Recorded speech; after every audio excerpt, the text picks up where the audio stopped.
بشیر نے اس طرف مڑ کر دیکھا تو سامنے 6-7 سال کا ایک خوبصورت بچہ موجود تھا۔ اس کی بڑی بڑی سیاہ آنکھوں میں موٹے موٹے آنسو تھے۔ بشیر اس کی جانب بڑھا، قریب پہنچ کر وہ گھٹنوں کے بل نیچے بیٹھا اور بچے کو اپنی باہوں میں لیتے ہوئے پوچھا، کیا ہوا بیٹا؟ کون ہو تم اور اس وقت یہاں کیسے؟ بچہ تھوڑی دیر خاموش رہا، پھر اپنے آنسو صاف کرتے ہوئے بولا، نیچے مما ہیں، ہماری گاڑی خراب ہو گئی، بابا مکینک ڈھونڈنے گئے ہیں، ابھی تک نہیں آئے، مما اور میں اکیلے ہیں، آپ پلیز ساتھ چلیں۔ بچہ ہچکیاں لے رہا تھا۔ بشیر اٹھا، اچھا چلو بیٹا۔ بچے نے بشیر کا ہاتھ پکڑا اور سڑک کی جانب بڑھا۔ اس مقام سے سڑک نیچے کی جانب اترتی تھی۔ بچہ بشیر کا ہاتھ تھامے سڑک کے کنارے پر چلتا رہا۔ 15-20 منٹ بعد بھی جب وہ نہ رکا تو بشیر بولا، بیٹا اور کتنی دور ہے؟ بچہ کوئی جواب دیے بغیر چلتا رہا۔ آگے ایک موڑ تھا۔ موڑ مڑتے ہی بشیر کی نظر ایک طرف کھڑی کار پر پڑی جو کافی پرانے ماڈل کی لگتی تھی۔ بچے نے اس کار کی طرف اشارہ کیا۔ بشیر اس جانب بڑھا۔ کار کے ارد گرد کوئی نہ تھا۔ بیٹا مما کہاں ہیں آپ کی؟ بشیر کے پوچھنے پر بچے نے ڈگی کی طرف اشارہ کیا۔ بشیر حیران و پریشان ڈگی کی جانب بڑھا جو کہ کھلی ہوئی تھی۔ اس نے جھک کر اندر دیکھا، اسے جیسے بجلی کا زوردار جھٹکا لگا۔ بشیر پھٹی پھٹی نگاہیں لیے پیچھے کی جانب اچھلا۔ اب ادھر خدا بخش کی سنیے۔ خدا بخش نے آنکھیں پھاڑ کر دیکھنے کی کوشش کی۔ جلتی بجھتی روشنی میں وہ کوئی عورت ہی نظر آ رہی تھی۔ تھوڑی ہی دیر بعد اس کے بائیں اور دائیں جانب 2 بچے بھی نمودار ہو گئے۔ اس عورت کے ہاتھ میں موم بتی تھی۔ وہ چپ چاپ چولہے کی جانب بڑھی، ماچس اٹھائی اور موم بتی جلا کر الماری پر رکھی۔ موم بتی کے جلتے ہی بلب بند ہو گیا۔ اب کمرے میں ہر طرف موم بتی کی پراسرار روشنی ہی پھیلی ہوئی تھی۔ وہ دونوں بچے خدا بخش کے سامنے والی دیوار کے ساتھ ٹیک لگا کر بیٹھ گئے اور بنا پلکے جھپکائے خدا بخش کو گھورنے لگے۔ کون ہو تم؟ خدا بخش نے کانپتے ہوئے پوچھا، مگر اس عورت نے جس کی پیٹھ اب خدا بخش کی طرف تھی خاموش کھڑی رہی۔ میں نے پوچھا کون ہو تم؟ اب کہ اس نے مڑ کر دیکھا، اس کی آنکھیں مکمل سفید تھیں، بال بکھرے ہوئے تھے۔ اس نے چپ کر کے چھری اٹھائی اور اس کی نوک اپنے دائیں گال پر رکھی۔ خدا بخش خوفزدہ یہ منظر دیکھ رہا تھا۔ اس عورت نے آہستہ آہستہ چھری پر دباؤ بڑھانا شروع کر دیا۔ جب نوک گال کے اندر دھس چکی تو اس نے جنونی انداز میں اپنے گال کا ایک بڑا حصہ گولائی میں کاٹا۔ وہ ٹکڑا پاس پڑی سیخ میں ڈالا، پھر بائیں گال کے ساتھ بھی ایسا ہی کیا۔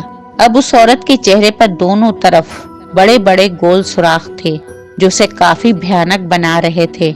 اس نے موم بتی اٹھائی، اس سے چولہا جلایا اور دونوں سیخیں اس چولہے پر رکھ دیں۔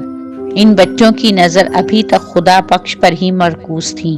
سیخیں چولہے پر رکھنے کے بعد وہ عورت پلٹی، چند قدم خدا بخش کی طرف بڑھی اور پھر کچن کے درمیان میں ہی گھٹنوں کے بل بیٹھ کر خدا بخش کو گھورنے لگی۔ ادھر اشتیاق صاحب کی شدید سردی میں بھی پسینے چھوٹنے لگے۔ انہوں نے ایک نظر دروازے پر دوڑائی، مگر ایسے محسوس ہوا جیسے دروازہ غائب ہو چکا تھا۔ دروازے کی جگہ ایک بند دیوار موجود تھی۔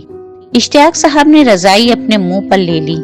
تھوڑی دیر خاموشی رہی، پھر کمرہ خوفناک کہکہوں سے گونج اٹھا۔ وہ مخلوق ہنس رہی تھی، انتہائی بدصورت آواز تھی۔ اشتیاق صاحب نے اپنے دونوں ہاتھ کانوں پر رکھ لیے۔ تھوڑی دیر یہ سلسلہ جاری رہا، پھر اچانک خاموشی چھا گئی۔ خاموشی جب طویل ہوئی تو انہیں لگا جیسے وہ مخلوق جا چکی تھی۔ اشتیاق صاحب نے ہلکی سی رضائی سرکا کر باہر جھانکا۔ وہ عورت سامنے موجود نہیں تھی۔ انہوں نے سکھ کا سانس لیا، سر رضائی سے باہر نکالا۔ ان کا سانس پھولا ہوا تھا۔ تبھی انہیں رضائی پر کچھ ٹپکتا ہوا محسوس ہوا۔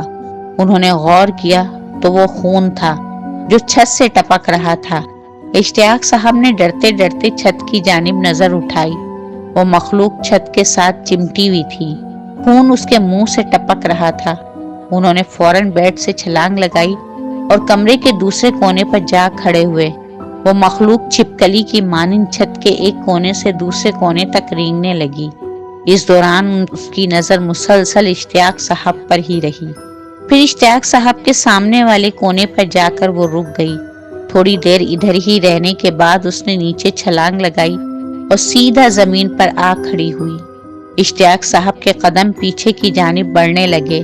وہ مخلوق ان کی جانب قدم اٹھانے لگی۔ الٹے قدموں چلتے اشتیاق صاحب پیچھے دیوار سے جا ٹکرائے۔ اب اس کے اور اشتیاق صاحب کے درمیان ایک قدم کا فاصلہ ہی رہ گیا تھا۔ اب بشیر کی سنیے۔ بشیر کو اپنی آنکھوں پر یقین نہیں آ رہا تھا۔ ڈگی کے اندر ایک مرد کا سر کٹا دھڑ پڑا ہوا تھا۔ بشیر تھوڑی دیر تو سکتے کے عالم میں ڈگی کی طرف ہی دیکھتا رہا۔ پھر اس کی نظر کار کی دوسری جانب پڑی۔ وہاں ایک عورت کھڑی تھی۔ نیچے کا دھڑ تو واضح تھا، تاہم چہرہ صحیح طرح نظر نہیں آ رہا تھا۔ اس کا ایک بازو سیدھا جبکہ دوسرا بازو کچھ اوپر کی جانب اٹھا ہوا تھا، جیسے اس بازو کے نیچے کوئی چیز دبا رکھی ہو۔ بشیر تھوڑا سا پیچھے کی جانب پلٹا تاکہ منظر اور واضح ہو سکے۔ منظر واضح ہوا تو بشیر کے ایک بار پھر پسینے چھوٹ گئے۔ اس بازو کے نیچے اس عورت نے ایک کٹا ہوا سر اٹھا رکھا تھا۔ وہ سر اسی مرد کا تھا شاید۔ ماما! تبھی بچے کی آواز آئی۔ بشیر نے بچے کی طرف دیکھا۔ وہ اس عورت کی طرف دوڑ رہا تھا۔ جیسے ہی وہ بچہ پاس پہنچا، اس عورت نے وہ سر اسے پکڑایا اور خود چند قدم چل کر بشیر کے سامنے آ گئی۔ وہ اوپر سے نیچے بغور بشیر کو تکے جا رہی تھی۔ کون ہو؟ وہ بولی۔ اس کی آواز ایسے تھی جیسے کئی عورتیں اور مرد ایک ساتھ مل کر بول رہے ہوں۔ خوف کی وجہ سے بشیر کچھ نہ بول پایا۔ اس نے تھوڑی دیر بشیر کے جواب کا انتظار کیا، مگر جب کوئی جواب نہ ملا تو ایک بار پھر کرخت لہجے میں بولی، کون ہو تم؟ بشیر چند قدم پیچھے کو پلٹا۔ وہ عورت آگے بڑھی۔ کون ہو؟ وہ ایک بار پھر پھنکاری۔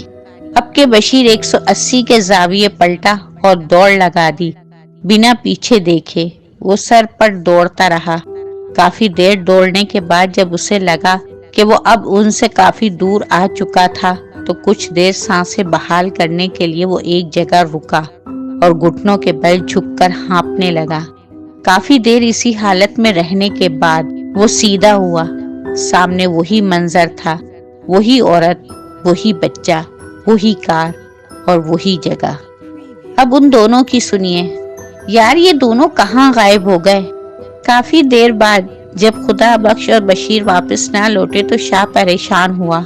ہاں یار اب تک تو آ جانا چاہیے تھا، عاشر بولا۔ اللہ خیر کرے، مجھے تو اشتیاق صاحب والی کہانی سننے کے بعد اس جگہ سے خوف محسوس ہونے لگا ہے۔ ایکان ڈر رہا تھا۔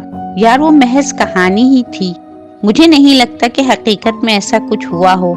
حمزہ نے تردید کی۔ ویسے ایسا ہو بھی تو سکتا ہے۔ میرے ماموں محکمہ جنگلات میں ملازم تھے۔ کئی سال تک ان کی پوسٹنگ شمالی علاقہ جات میں رہی۔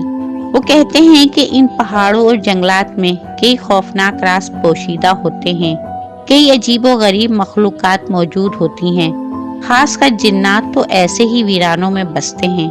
شاہ نے چاروں طرف دیکھتے ہوئے کہا، یار عجیب ہو تم لوگ، مجھے ان باتوں پر بالکل بھی یقین نہیں ہے۔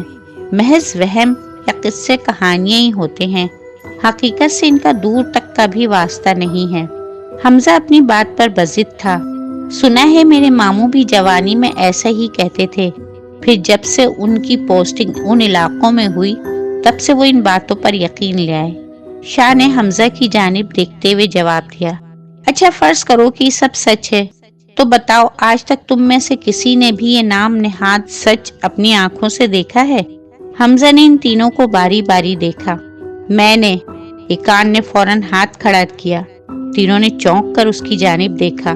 میں نے دیکھا ہے بچپن میں، اس لیے میں تب سے ڈرتا ہوں، ایکان نے کہا۔ اچھا تو کیا دیکھا ہے تم نے؟ حمزہ نے اس کی طرف دیکھا۔ ہم گاؤں میں رہتے تھے، گرمیوں کی راتوں میں سب گھر والے باہر حویلی میں چارپائیاں ڈال کر سوتے تھے۔ مجھے اپنے گھر سے ڈر لگتا تھا کیونکہ تب مشہور تھا کہ ہمارے گھر جنات کا سایہ تھا، اس لیے میں اپنی چارپائی سب کے درمیان رکھتا تھا۔ ایک رات پیاس کی وجہ سے میری آنکھ کھلی، میں اٹھ کر بیٹھ گیا۔ میں نے دیکھا تو سامنے واٹر کولر کے پاس ہی امی کھڑی ہوئی تھی۔ میں نے امی سے پانی مانگا تو انہوں نے گلاس بھر کر میری جانب بڑھایا۔ میں ان کا چہرہ ٹھیک سے نہیں دیکھ پا رہا تھا۔ پانی پینے کے بعد میں نے گلاس انہیں پکڑایا اور لیٹ گیا۔ ابھی آنکھیں بند ہی کی تھی کہ مجھے یاد آیا کہ امی تو اس رات ماموں کے گھر گئی ہوئی تھی